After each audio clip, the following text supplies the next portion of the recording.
Belakangan ini ada guncangan hebat di pasar saham kita. Dan episentrumnya, siapa sangka, ada di nama yang biasanya jadi simbol stabilitas. Bank Sentral Asia atau BCA. Ya, salah satu raksasa perbankan yang paling kokoh tiba-tiba aja goyah. Jadi, apa sih yang sebenarnya lagi terjadi? Yuk kita bongkar bareng-bareng misteri ini. Coba deh, lihat angka ini, minus 7,12%. Dalam waktu singkat, salah satu saham yang dianggap paling aman di bursa, tiba-tiba anjlok segitu dalam. Buat para investor yang selama ini menjadikan BCA sebagai pilar portofolio mereka, angka ini tuh bukan sekedar statistik biasa. Ini kayak alarm darurat yang bunyinya kencang banget. Nah, ini dia teka-teki yang mau kita pecahkan. Oke, jadi pertanyaan besarnya masih sama. Ada apa dengan BCA? Nah, untuk menjawabnya, kali ini kita bakal jadi detektif pasar modal. Kita akan coba ikuti jejak aliran uangnya dan kita akan analisis petunjuk-petunjuk yang mungkin tersembunyi di balik laporan keuangannya. Buat sebagian besar investor di Indonesia, BCA itu udah kayak definisi dari saham blue chip. Andal, stabil, fundamentalnya kuat banget. Makanya kinerja sahamnya belakangan ini terasa sangat mengejutkan dan jelas jadi berita besar yang patut kita dalami. Setiap misteri pasti ada titik awalnya kan? Nah, dalam kasus ini, petunjuk pertama kita adalah mengikuti jejak uang. Jadi siapa sih yang menekan tombol jual begitu masif sampai-sampai raksasa sekelas BCA ini bisa tersandung? 5,86 triliun rupiah, hampir 6 triliun. Itu dia jumlah uang yang ditarik investor asing dari saham BCA cuma dalam waktu 1 minggu. Ini bukan lagi sekedar aksi ambil untung biasa ya. Ini lebih mirip eksodus massal. Dan inilah mesin utama yang mendorong harga sahamnya turun drastis. Tentu, tahu siapa yang menjual itu penting. Tapi, pertanyaan yang jauh lebih penting adalah, kenapa? Kenapa mereka menjual seagresif itu?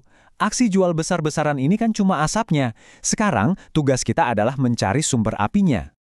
Nah, untuk memahami faktor-faktor yang lebih dalam, kita akan coba lihat analisis dari para ahlinya di pasar, khususnya dari BRI Danareksa Sekuritas atau yang biasa disingkat BRITS.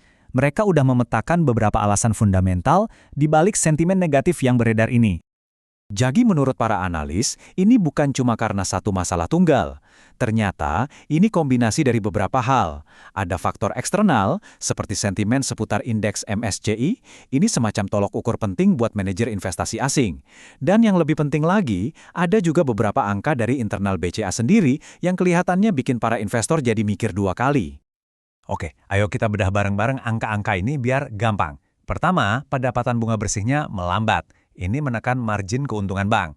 Poin kedua nih krusial banget. Coba bayangin sebuah toko.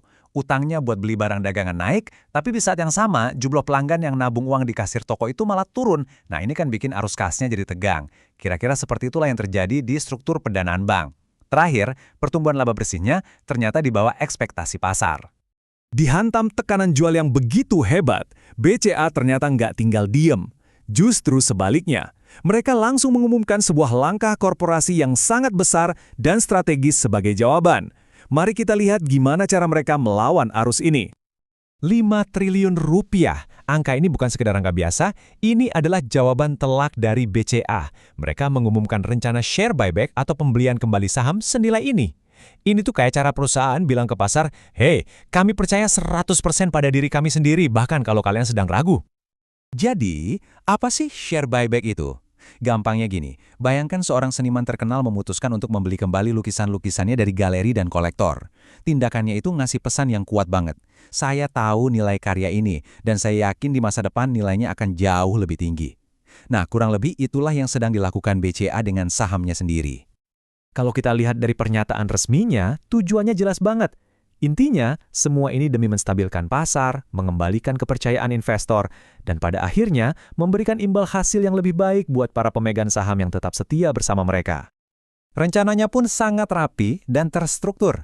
Pertama, mereka harus dapat lampu hijau dulu dari para pemegang saham. Setelah itu disetujui, mereka punya waktu maksimal 1 tahun untuk melakukan pembelian ini. Dananya dari kas internal perusahaan sendiri, bukan dari utang. Dan semuanya akan dilakukan secara transparan lewat bursa. Oke, kita udah lihat masalahnya, kita juga udah lihat responsnya. Sekarang bagian terpentingnya, mari kita simpulkan. Apa sih pelajaran utama yang bisa kita sebagai pengamat pasar ambil dari semua drama ini? Jadi pada dasarnya ini adalah pertarungan dua kekuatan. Di satu sisi ada tekanan dari luar, investor asing yang jualan besar-besaran, beberapa angka fundamental yang sedikit melemah, dan sentimen pasar yang lagi negatif.